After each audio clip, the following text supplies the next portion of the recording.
생성형 AI를 활용한 실무 도구와 전략 9차시 강의입니다. 9차시에서는 엑셀 매크로 작성법과 수료증을 자동 생성하는 방법에 대해서 실습해 보도록 하겠습니다.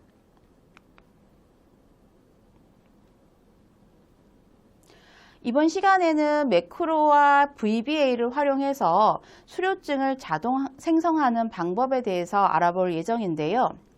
VBA의 환경과 설정 그리고 활용법을 익히고 실습해 보도록 하겠습니다. 수료증 양식을 설계하고 필요한 데이터를 입력하는 과정을 준비한 다음에 매크로를 실행해서 수료증이 자동으로 생성되는 과정에 대해서 실습하고 다른 분야의 응용 사례에 대한 내용도 살펴보도록 하겠습니다. 그럼 이번 차시 강의를 시작하도록 하겠습니다. 수료증 자동 만들기에 대해서 알아보도록 하겠습니다. 저희는 반복되는 작업들을 많이 하게 되는데요. 특히 여러 명의 수료증을 발급하는 상황이 발생할 수도 있습니다. 그러면 적게는 5, 6명에서 100명까지 정도의 수료증을 발급한다고 했을 때 그 수료 받는 사람들의 명단을 가지고 이름을 모두 타이핑 쳐야 되는 상황이 발생할 수도 있습니다.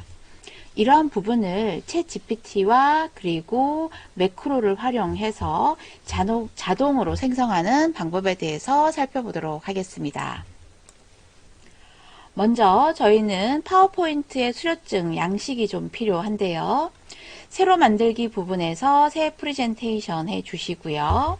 그런 다음에 저희가 양식의 크기를 확인하기 위해서 파일의 세로 방향이나 가로 방향 또는 사이즈를 결정을 해 주셔야 합니다. 그러기 위해서는 메뉴를 좀 사용을 하게 되는데요. 조금 자세하게 살펴보도록 하겠습니다. 메뉴 부분에 디자인으로 들어가면 오른쪽 슬라이드 크기라는 부분이 있고요. 저희가 빔 프로젝트를 활용해서 발표할 때는 표준 4:3이나 요즘은 와이드 방식의 16:9 스크린을 사용을 하기도 하는데요. 일반적으로 프린트, 인쇄물을 하는 경우에는 사용자 지정 슬라이드에 들어가서 크기를 A4 사이즈로 변경할 수가 있습니다. 그리고 수료증 보는 부분 슬라이드 방향은 세로 방향으로 체크해 주시면 되겠습니다. 그런 다음 수료증 양식을 만드는데요. 저희는 파워포인트의 보기라는 부분에서 슬라이드 마스터에서 배경 화면처럼 반복되는 이미지들을 여기 슬라이드 마스터로 작성을 할 수가 있습니다.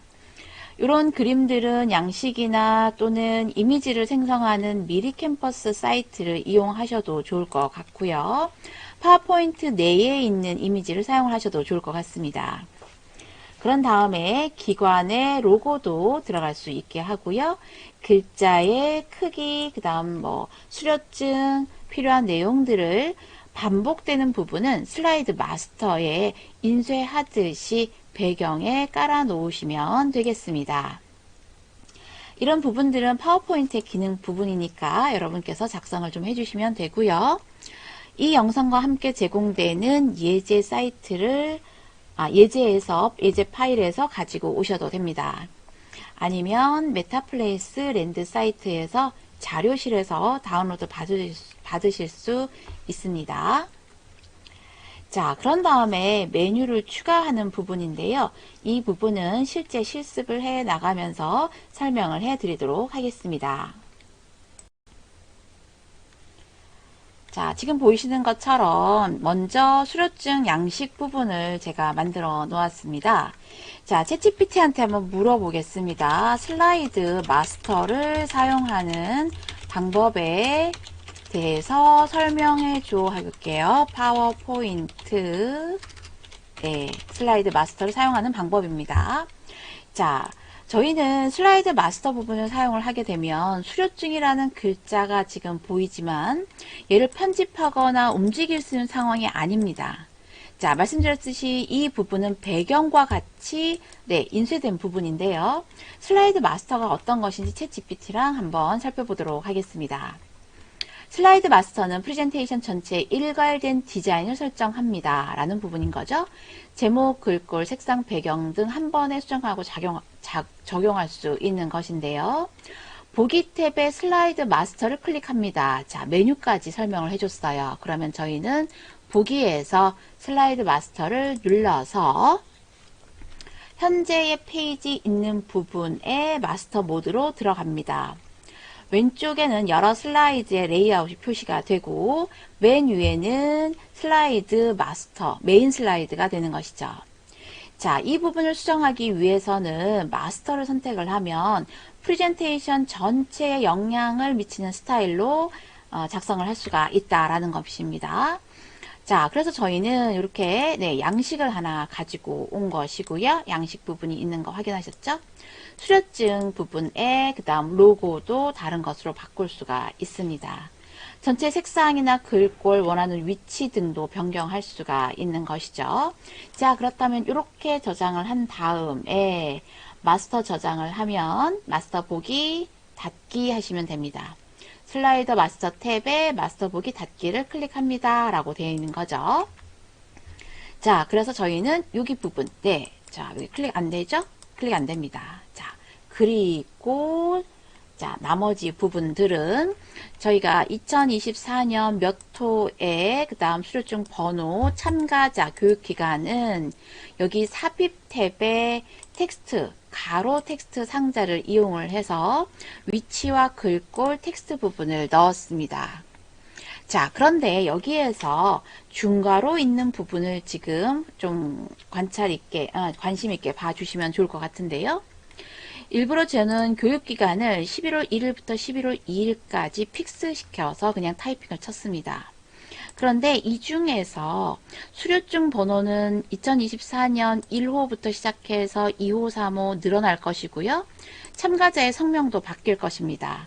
그리고 올해의 기억, 연도도 되고 월도 되고 저희는 지금 연도를 넣었는데 위와 같은 교육과정을 이수하기에 본 수료증을 수여합니다. 라는 부분은 고정이에요. 그리고 연도 발행 일자가 있고요. 주체가 변할 수도 있고 또는 우리 회사나 기업, 기관에서 항상 한다. 그럼 이 주체 부분도 고정으로 하셔도 됩니다. 대표자명도 마찬가지겠죠. 그런데 이 중괄호 부분이 어떻게 바뀌는지에 대한 설명을 계속 진행을 해보도록 하겠습니다. 저희는 먼저 이 수료증을 매크로 비주얼 베이직 코드를 작성하기 위해서 개발 도구라는 메뉴가 있어야 합니다. 근데 일반적인 파워포인트를 사용하시는 분들은 이 개발 도구의 메뉴 리본이 없을 수도 있거든요. 그래서 저희는 자, 파일로 가서 밑에 부분 옵션 부분으로 가보겠습니다. 옵션 부분 클릭하시고요. 그런 다음에 왼쪽에서 리본 사용자 지정이라는 부분으로 가겠습니다. 이 부분의 아래쪽에 보면 개발 도구라는 부분이 체크가 해제되어 있으면 메뉴가 안 보일 거고요. 체크가 되어 있으면 이제 개발 도구 탭에 메뉴가 보일 수가 있습니다. 이렇게 체크를 해놓고 확인해서 돌아오겠습니다. 그러면 개발 도구 부분이 있는지 확인을 하시면 되겠고요. 여기에서 한 가지 더 하면 다시 파일로 들어가서 옵션, 그 다음 보안센터로 가시고요. 보안센터에서 매크로 부분을 조금 설정을 해야 하는데요. 보안센터 설정, 설정 누르고 매크로 부분 설정에 모든 매크로 제어 알림 부분하고 VBA 프로젝트 개체 모델에 안전하게 액세스할 수 있음 하는 설정을 체크해 놓고 진행하도록 하겠습니다. 자, 이렇게 확인하시고 다시 확인해서 메인으로 돌아오시면 되겠습니다. 자, 먼저 저희는 지금 참가자의 인원 이름이 없기 때문에 생성을 하나 할 거고요. 만약에 생성되지 않는 자료가 있다면 그 엑셀 자료를 사용하셔도 됩니다. 자, 여기에 메시지에 한국식 참가자 이름을 10명 생성해서 엑셀 파일로 다운로드 할 수 있게 해줘 라고 이렇게 체크를 해놓도록 하겠습니다. 자, 지금 저희는 예제 파일이 없기 때문에 챗GPT를 통해서 한국식 이름으로 10명을 생성해 보는 거고요. 만약에 보통 기업에서 사용할 때에는 참가자의 이름을 이미 설문 같은 그 엑셀 파일로 받아 놓은 게 있으실 거예요. 다운로드 하고요. 자, 이렇게 엑셀 파일을 실행할 수가 있을 겁니다. 자, 엑셀 파일은 이제 저희가 여러 번 열었기 때문에 잘 사용할 수 있을 거라고 생각이 되고요. 저희는 어떤 부분도 필요하냐면 참가자 이름 외에 수료증 번호도 필요할 수가 있습니다. 자, 그렇다면 아까 10명의 생성 파일을 만들어줘 했을 때 순서 번호와 참가자 이름 10명을 생성해줘 이렇게 했으면 더 좋기도 하겠지만 안되면 엑셀에서 삽입 눌러서 자, 수료증 번호라고 하고요. 1번, 2번 규칙을 주고 드래그하여 생성을 10번까지 할 수가 있습니다. 자, 그런 다음에 필요한 부분이 어떤 부분이냐면 저희가 엑셀 쪽이 빠르게 좀 작성을 하기 위해서 자, 기존의 엑셀 파일 예제를 좀 열도록 하겠습니다. 자, 첫 번째 저희는 여기 수료증에 보시면 수료증 번호가 여기에 쓰일 거고요. 참가자가 여기 참가자 이름입니다. 네, 참가자 이름. 그 다음에 여기 중간에 과정명이 있죠. 그쵸? 과정명. 그 다음 연도도 있고요. 발행일자, 주체, 대표자 이렇게 있습니다. 자, 이 열의 순서가 위에서부터 꼭 맞아야 되는 것은 아닙니다. 자, 제가 복사를 하나 하면 가장 중요한 부분은 뭐냐면 자, 여기서 살짝 좀 지워줄게요. 네, 10명까지 네, 데이터를 만들었고요. 지금 현재 저희가 엑셀 파일과 수료증 자동 생성을 위해서 매크로 과정을 할 때에 가장 중요한 부분은 이 위쪽의 열의 이름입니다. 조금 전에 저희는 참가자 이름이라고 했는데 수료증에는 중괄호에 참가자라고 되어 있죠. 과정명이 여기 있고요. 발행일자 여기 있습니다. 주체, 주식회사 메타플레이스, 대표자명, 정경이가 들어갈 거예요. 자, 그런데 이렇게 생각하실 수도 있을 거예요. 지금 하루에 같은 여러 명의 과정명을 했는데 이렇게 반복되면은 불필요한 게 아닐까요? 라고 할 수도 있겠죠. 네, 맞습니다. 그런데 기업이나 기관에 따라서 과정명이 여러 개 있을 수도 있고요. 그리고 부서명이 다를 수도 있어요. 그래서 저는 중복된 부분이지만 그대로 다 넣어서 사용을 했고요. 참가자 이름과 수료증 번호는 다릅니다. 네, 이렇게 해서 엑셀 파일을 저장을 합니다. 자, 파일을 저장을 하나 할게요. 자, 일단 파일을 어디다가 저장을 하냐면 저는 다른 이름으로 저장을 해서 이 PC의 바탕화면에 좀 두겠습니다. 조금 전에 엑셀 파일 저장을 해서 저희는 여기가 다운로드 폴더에 있는데요. 쉽게 바탕화면에 하고 그리고 샘플이라고 할까요? 엑셀 파일을 네, 샘플 있는데 덮어쓰기 하겠습니다. 샘플 엑셀 파일로 저장하겠습니다. 저는 파일이 있는데 바꾸시겠으니까 이해하면 되고요. 자, 바탕화면에 한 이유를 조금 이따가 알려드릴 거예요. 이렇게 엑셀 파일 준비해 놓았습니다. 이 엑셀 파일과 이 수료증의 매크로 부분을 작성을 해야 되는데 이 부분도 챗 GPT를 가지고 여러분께 설명을 해드리면 좋겠지만 챗 GPT가 100% 정확하게 이 매크로 함수를 해주진 않습니다. 무슨 얘기냐면 첫 번째 질문을 하고 어떤 부분이 연결이 안 됐어 하고 다시 질문을 하고요. 그러한 질문을 가지고 제가 매크로 소스를 만든 부분이 있습니다. 네, 그 부분을 저희는 챗 GPT에서 복사를 해서 자, 복사를 하고요. 그 부분이 어떤 설명 부분인지에 대한 자세한 설명을 챗GPT를 이용을 한번 해보도록 하겠습니다. 자, 전체 내용을 전부 다 주었고요. 자, 여기에서도 캔버스를 한번 이용을 해보겠습니다. 캔버스 부분이고, 자, 그리고 마지막에 위치에 와서 Shift 엔터 하시고요. 이 코드를 자세히 설명해줘 라고 한번 질문을 던져보겠습니다. 그러니까 원래 코드를 작성을 하는 것을 여러분과 해야 되는데 생각보다 시간이 많이 걸리기 때문에 저희는 거꾸로 이 코드를 직접 설명을 좀 해달라고 챗GPT한테 질문을 던져 보았습니다. 자, 그랬더니 이렇게 쭉 질문들에 대한 답변을 캔버스 화면에서 하고 있고요. 저희는 지난 시간에 캔버스 활용 방법에 대해서도 설명을 드렸습니다. 자, 이렇게 되어 있는 부분에서 저희는 이 질문이 조금 시간이 걸리는 것 같아서 왼쪽 부분으로 와서 개발 도구의 매크로를 실행을 하고 매크로 이름을 샘플이라고 하겠습니다. 그런 다음에 만들기 할게요. 만들기. 자, 그러면 이렇게 비주얼 스튜디오 창이 나타나고요. 비주얼 베이직 창이 나타나고요. 저희는 조금 전에 저장했던 요 텍스트 문장을 그대로 복사합니다. 네.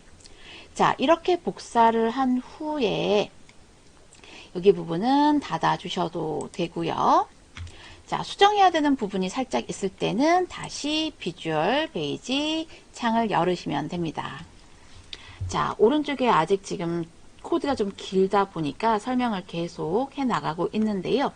저희가 아까 엑셀 파일을 어디다가 저장을 했는지 혹시 기억하실까요? 바탕화면에 있죠? 자, 여기 부분입니다. 이 파워포인트 파일과 사용할 엑셀 파일의 경로를 지정을 해줘야 되는데 저는 제 컴퓨터의 컴퓨터 이름이 UNIKH 이고요. 그리고 데스크탑에 샘플이라는 엑셀 파일로 저장이 되어 있습니다. 그 파일을 불러와서 해당하는 데이터에 반복 처리를 해가면서 복제하고 슬라이드에 넣게 되는 것이죠. 자, 이렇게 비주얼 코드 지금 저희가 작성을 했고, 자, 매크로 이름도 줬고요. 경로까지도 모두 주었습니다. 자, 이제 여기 설명 부분이 모두 작성이 되었습니다. 조금 길었는데요. 위쪽으로 올라가 보겠습니다. 이 비주얼 스튜디오 매크로 부분은 현재 작업 중인 파워포인트 슬라이드, 복제된 슬라이드와 도형, 텍스트 상자, 엑셀의 객체 이러한 부분들을 선언을 해 놓았습니다. 그런 다음에 엑셀 파일의 경로를 지정을 했었는데 저희는 제 컴퓨터에 있는 컴퓨터 이름과 그 다음 데스크탑에 샘플 엑셀 파일 저장한 경로를 수정해 주었습니다. 여기 부분은 여러분의 컴퓨터 이름으로 바꿔주셔야 하는 부분이고요. 자, 그러고 나면 밑에 한번 보겠습니다. 엑셀 어플리케이션을 실행을 해서 오류가 발생을 해도 무시하고 진행을 하는 부분도 있고요. 엑셀의 애플리케이션 객체를 생성하고 그 다음 만약에 문제가 있을 경우 애플리케이션을 열 수 없습니다 라는 오류 메시지도 표시해 주자라고 되어 있습니다. 자, 엑셀 파일을 열고 그 파일 첫 번째 시트를 찾아서 제목행 첫 번째 행을 배열로 가지고 오고 제목의 배열, 개수, 크기를 지정을 합니다. 자, 그러고 나서 첫 번째 행에서 제목을 읽고 와서 배열에 저장을 하고요. 키와 값을 추적하면서 하나씩 저장합니다. 역시 데이터 두 번째 시작 부분을 가지고 오는 여러 가지 반복들을 하게 되고요. 기존 슬라이드를 복제해서 새 슬라이드를 생성을 하면서 어떤 데이터만 바뀔까요?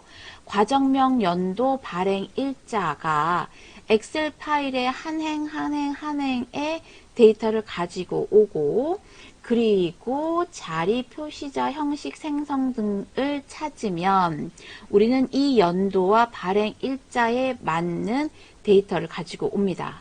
그런 다음에 한 행이 모두 끝나면 다음 행으로 진행을 하게 되는 것이죠.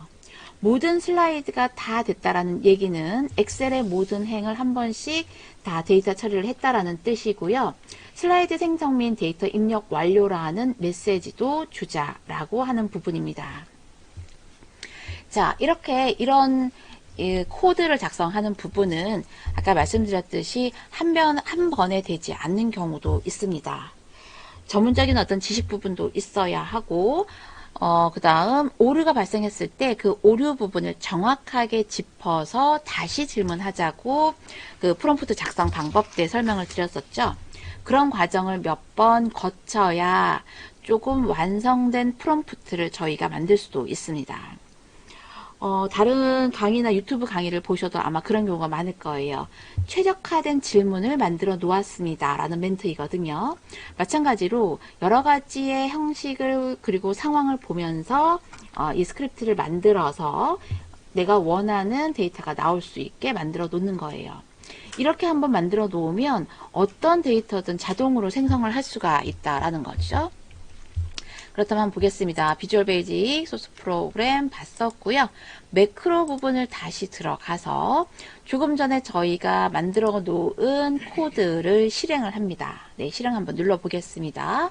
실행 버튼 누르면 자, 쭉 뭔가 왼쪽에 막 생겼죠. 그쵸? 슬라이드가 복제된 상황이에요. 그런 다음에 저희가 슬라이드 생성 및 데이터 입력 완료라는 메시지를 표시합니다. 네, 파워포인트에서 메시지 삽입된 거 확인하실 수가 있습니다. 첫 번째 슬라이드는 양식 그대로 있는 거고요. 두 번째 슬라이드는 장서연, 날짜, 과정명, 10호라고 되어 있네요. 2024년 위와 같은 교육과정을 이수학기에 본 수료증을 수여합니다. 2024년 12월 2일 자 주최 기관과 이름까지도 있습니다. 자, 여기가 10호이고 참가자는 장서연이었다는 얘기인 거죠. 그리고 생성형 AI 챗GPT를 활용한 실무 도구 전략이 과정명이었다라는 뜻입니다. 자, 한 슬라이드 더 내려오겠습니다. 9번 슬라이드입니다. 이지민 학생 수료증이고요. 8호 임하준 학생의 수료증이에요. 이 자료들은 아까 여러분께서 생성한 10명의 이름들이고요. 또는 저희 교육에 참가한 학생들의 이름이 자동으로 들어가는 것이죠. 그렇게 해서 빈 부분에 있던 것들이 연도나 발행 일자 그리고 주최 대표이사 이름까지 자동으로 모두 들어간 것을 확인할 수가 있습니다. 그래서 1호부터 시작을 해서 네, 10호까지 있고요. 맨 처음 슬라이드 양식 부분은 그대로 남아 있어서 슬라이드가 총 11장이 만들어진 것을 확인할 수가 있습니다. 여기에서 조금 중요한 것들은 뭐냐면 수료증 번호 같은 것을 제가 이렇게 여러 줄로 작게 해놨는데요. 번호 부분은 텍스트가 많이 들어가는 부분이 아닙니다. 그렇기 때문에 여기 줄이 잘 맞출 수 있도록 하고 결국은 이 수료증 번호라는 부분은 사라지고 해당하는 수치만 오게 되는 거죠. 그 다음 과정명 같은 경우는 약간 진하게 되어 있는데요. 여기에서도 텍스트에 홈에 글꼴을 진하게 그리고 글꼴과 크기 부분도 이미 지정을 해 놓았습니다. 그리고 여기 보시면 한 줄로 생성형 AI를 활용한 실무 도구와 전략이라는 과정명이 있는데요. 자, 중괄호 과정명에서 이 텍스트 상자를 너무 작게 해놓으면 여러 줄로 떨어지는 상황이 발생할 수도 있습니다. 자, 무슨 얘기냐면 한번 볼까요? 과정명의 텍스트 상자를 이렇게 작게 놓으면 어떻게 매크로가 적용되는지 확인해 보도록 하겠습니다. 자, 매크로 다시 한번 들어가시고요. 우린 이미 비주얼 베이직 창에서 코드는 있어요. 요 매크로를 다시 한번 실행하는 것입니다. 실행 누르면요. 10개의 수료증이 다시 한번 생성이 됐고요. 두 번째 장 보겠습니다. 네, 이렇게 되는 거죠. 텍스트 상자가 너무 작기 때문에 자동화 생성에서 사이즈 부분이 문제가 생겼어요. 그래서 수료증을 만드는 텍스트 과정명이라든가 또는 텍스트의 연도 부분 그리고 발행일자 위치 주체, 대표자의 명, 진하기, 글꼴, 색상 이런 부분들을 텍스트 상자에 의해서 사이즈도 크기도 위치도 정확하게 해 놓으시면 됩니다. 자, 그러면 과정명을 다시 한번 크게 만들어 놓고요. 매크로 다시 한번 실행해 놓겠습니다. 매크로 실행. 10개의 슬라이드 완성이 됐고요. 자, 이렇게 텍스트 상자의 크기에 딱 맞게 들어가는 것을 확인하실 수가 있었습니다. 자, 이렇게 자동 반복되는 부분을 챗 GPT한테 코드를 작성을 해서 매크로 부분을 작성을 해 놓으면 여러분들이 수작업으로 했던 부분들을 자동화 과정으로 할 수 있고 시간적인 부분들을 굉장히 많이 세이브 시킬 수가 있을 것 같습니다. 자, 이번 시간에 수료증 만드는 부분을 살펴보았습니다. 9차 시 내용의 학습 정리입니다. 오늘은 챗 GPT와 엑셀 VBA를 활용해서 반복적인 작업을 자동화하는 과정에 대해서 배웠습니다. 자, 수료증 생성은 코드 작성과 매크로 실행으로 굉장히 간편하게 처리되는 과정에 대해서 살펴보았고요. VBA가 엑셀 작업의 생산성을 높이는 유용한 도구라는 것도 알게 되었습니다. 자, 이번 차시의 강의는 여기까지 마치도록 하겠습니다. 수고하셨습니다.